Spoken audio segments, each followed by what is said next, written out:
Salam alaikum wa rahmatullah wa barakatuh. Bonjour à toutes et à tous mes très chers amis.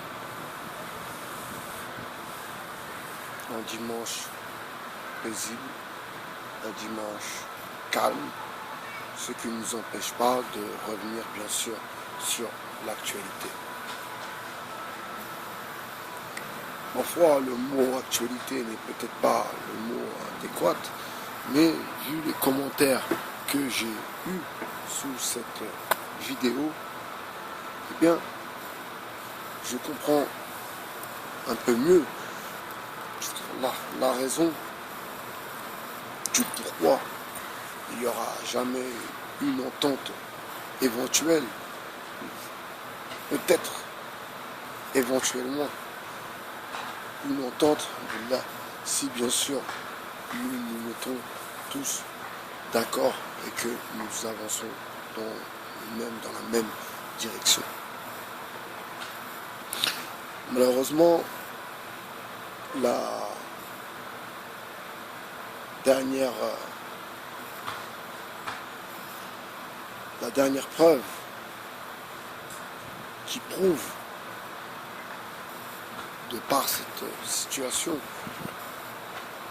que l'on n'arrivera pas à s'entendre, à se comprendre et surtout à avancer ensemble dans la même direction, mes très chers amis.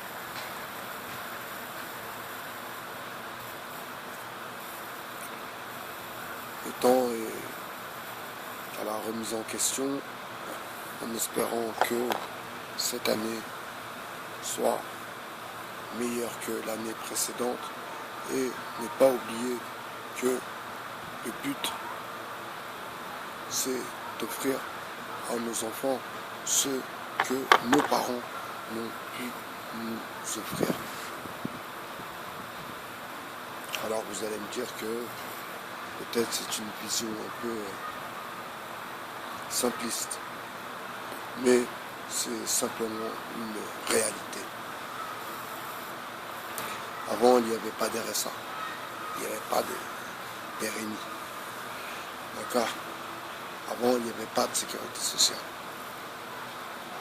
Les avancées dans cette direction, donc la démocratie, les mêmes droits pour tout le monde, alors je pense qu'on y est presque. Ensuite, c'est une histoire de volonté, une histoire de talent pour certains qui se prétendent être des artistes. Et bien sûr, les tendances qui sont là pour réguler, si vous voulez, le lien qui est fait avec l'économie et le merchandising. Donc vous voyez que, en quelques mots, on peut résumer rapidement, si vous voulez, la situation, qui est très simple. Il y a des gens qui consomment et il faut les garder là, à consommer. Et ils font tourner une autre économie qui se développe avec une tendance. C'est des choses simples, c'est des choses vraiment très très simplistes. Malheureusement, oui, nous sommes dans une époque où cette fameuse démocratie ramène du n'importe quoi. Vous voyez bien cette société qui part totalement en freestyle avec des tendances LGBT et tout ce qui va avec, un lobby qui est très très fort en vérité et que malheureusement on tait. On ne parle pas trop de ces choses-là. C'est des choses qui deviennent, ma foi, presque tabou. Il ne faut pas oublier qu'on va arriver un jour où cette PMA va être, bien sûr, acceptée par les Français de tous bords. Donc pendant ce temps, la question que je me pose, c'est que disent les imams de la République concernant ce qui se passe actuellement à travers le monde. Et c'est aussi la raison pour laquelle je me refuse de prier ma foi derrière un homme qui est dans le fond, qui reste qu'un homme, mais qui a un logiciel bien prédéfini, qui sort d'une école où on lui a appris que la démocratie peut être aussi musulmane. Ce qui est totalement faux. La liberté pour tous a des limites. Alors moi-même, quand je me promène dans Paris et que je vois ces gens un peu olé olé, alors là, je ne parle même pas de couleur ou de race, parce que c'est vraiment hallucinant ce monde qui commence à changer, qui commence maintenant à me remettre en question et à me dire que je dois faire valoir mes droits aussi à moi. Et enfin, alors ça, c'est pour toi, celui qui me taquine à chaque fois avec « Oui, et ton livre, il ne verra jamais la fin. Oui, mais ton livre, alors, tu en es où dans ton livre ?» Tu sais, je suis convaincu que chaque chose arrive en temps et en heure. Et qu'il ne faut pas parfois provoquer le destin. Comme par exemple jouer à un jeu de hasard. Vous voyez? Ça, c'est le genre de provocation, si vous voulez, provocation du destin. Donc, on espère quelque chose que l'on ne mérite pas. C'est bien étrange comme vision, comme façon de voir les choses, mais chacun voit midi à sa porte, comme dit le dicton. Moi, comme dit notre cher ami ROH2F, d'ailleurs, que je salue et je te souhaite un bon retour parmi les zinzins. Je pense que toi aussi, tu dois avoir une certaine grille de cette société qui doit aussi, toi aussi, j'en suis persuadé, te bousculer. Mais comme tu as les moyens, j'imagine, financiers, tu as les moyens financiers, tu as donc cette chance de pouvoir t'envoler et d'aller voir ailleurs le monde, ce qui se passe ailleurs dans le monde. Alors moi, malheureusement, pendant plusieurs années, je n'ai pu avoir cette chance d'aller voir ailleurs ce qui se passe dans le monde, mais à présent, j'en suis ravi. J'ai l'autorisation de pouvoir voyager à travers le monde. Donc, l'aventure française, si je peux m'exprimer ainsi, sera dans ce récit. Donc, ça sera un peu, si vous voulez, ce que l'on a pu traverser tous ensemble, ces années, ces époques, et je ne vais pas parler de rap ou de... Non, ça sera une étude, ma foi, un peu sociologique et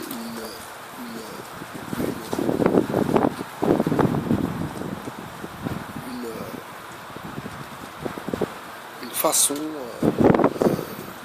de voir ce que j'ai pu, ce que nous avons pu traverser ensemble ces dernières années avec la modification des codes, avec cette société qui est, ma foi, plus que déplorable, alors que, en vérité, dans un processus normal, les choses devraient aller en s'améliorant. Ce qui est dans tout ce qui est de plus respectable, ma foi, chez un homme, dans l'être humain, dans la façon de progresser, mais ma foi, j'ai bien l'impression que nous régressons. Et cette impression est partagée, bien sûr, je ne suis pas seul, ce n'est pas à être pessimiste, pas du tout, mais à se rendre compte que nous sommes vraiment en train de casser des codes, d'intégrer d'autres codes qui se mélangent à d'autres codes avec des gens qui viennent d'ailleurs, qui doivent se faire à des codes qui sont déjà décodés. Vous voyez un peu le bazar. Donc cette théorie du chaos, c'est bien quelque chose qui est réfléchi par nos élites. Alors, vous allez me dire, oui, les gilets jaunes, oui, la grève, etc., etc. Imaginons que, allez, demain, soyons généreux, on met le SMIC à 2000 euros. Allez, soyons fous. Est-ce que vous pensez que pour autant, le monde se portera mieux? Est-ce que vous pensez que si demain, on met le SMIC à 2000 euros, on donne une voiture et une maison à tout le monde, est-ce que vous pensez que le monde se portera mieux? C'est une question.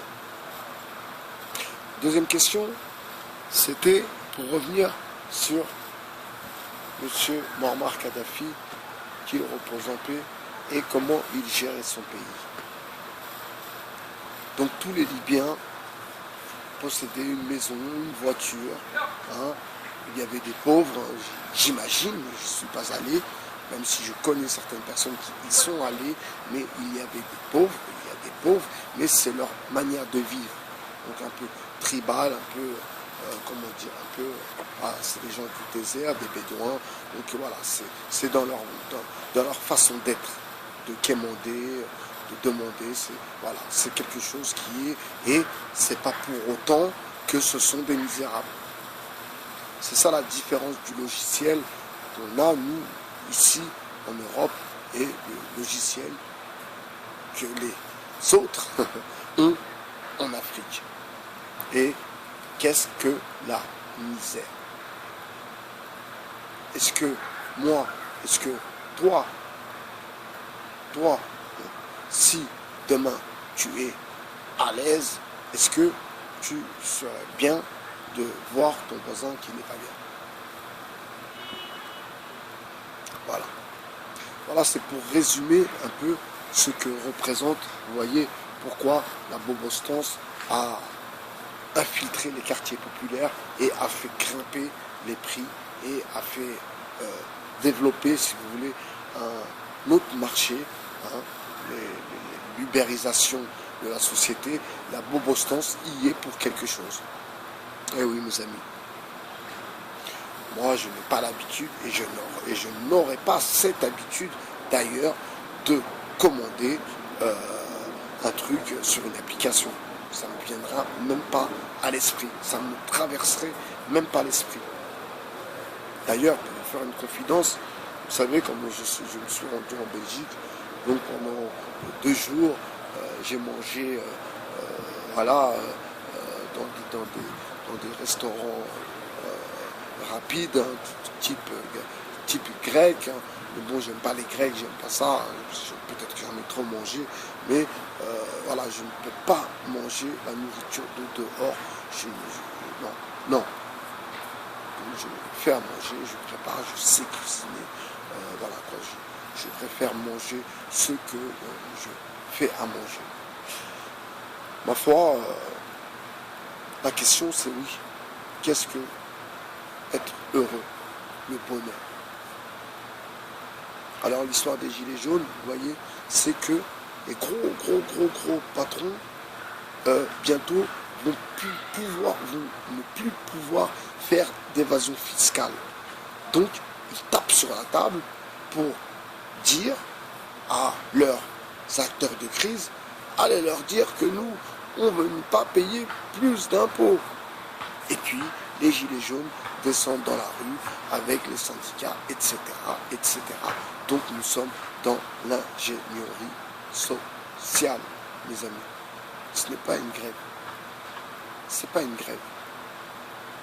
Et comme par hasard, vous allez voir que pour les fêtes, ils vont remettre les transports et ils vont essayer de créer une bonne humeur. Voyez. Qu'on reparte pour les années à venir, comme si c'était rien passé les années passées. Vous comprenez? Tout ça, c'est le jeu. C'est un jeu. Et il faut bien vous mettre ça dans la tête. Hein. Ils ont des des tours, des coups d'avance sur nous, bien sûr. Mais ils sont plus dans l'ingénierie sociale que dans les problèmes sociaux, concrètement parlant. À part Michel Houellebecq et le futur président qui sera peut-être musulman, au secours. Voilà un peu le fantasme, si vous voulez. Ce qui les fait flipper. Et voilà pourquoi aussi on nous fait peur avec l'islam, les barbus, etc., etc. Alors pour conclure, je dois féliciter tout de même ma foi, parce que j'ai été aussi parmi ceux qui ont dénoncé BHN, Bernard-Henri Necaz, ma foi, et j'ai été, ma foi, ravi d'apprendre son incarcération, parce que cet homme est un homme de division. La preuve, regardez la situation, regardez où il se retrouve, eh bien oui, c'était un agent, c'est un agent américain, comme Sarkozy est un agent américain, exactement pareil, la même histoire. Alors, pour conclure, excusez-moi, je vais vous raconter un peu la façon de procéder et comment l'État, si vous voulez, fonctionne. Les livraisons surveillées. La marchandise part du Maroc. Ils le savent. Elle arrive en région parisienne. Ils le savent. Parce qu'ils ont aidé à décharger des Zodiacs. On le sait. La cargaison remonte à Paris. Ils le savent. Sur 1 ou 2 tonnes, allez, j'envoie 400 kilos là, 500 kilos, 400 kilos, 300, hop, tac, ils le savent. On les laisse travailler. Tac, tac, tac, des petits réseaux se forment. Ils le savent. La grosse tête travaille avec eux, on le sait. Ensuite, qu'est-ce qui se passe? Eh bien, pendant tout ce temps-là, cet argent travaille, fructifie, bien sûr. Ils le savent. Ensuite, ils tapent dans la fourmilière, attrapent les petits dealers à 2,50 balles et aux autres, par contre, qui sont protégés, on le sait, et les autres à qui on saisit leurs biens immobiliers, leurs voitures, leurs motos et leurs maisons. On le sait. Voilà, c'était un peu les livraisons surveillées et que vous sachiez un peu comment travaille la police et pourquoi elle ferme les yeux sur les terrains et sur les fours. C'était By BHR sur le 2.0, votre philosophe. Passez une bonne journée, profitez de vos enfants, de vos époux et de vos épouses. Je vous dis à très bientôt sur le 2.0 et restez éveillés, mes très chers amis, et restez connectés à votre Créateur. C'était Bernard, votre philosophe.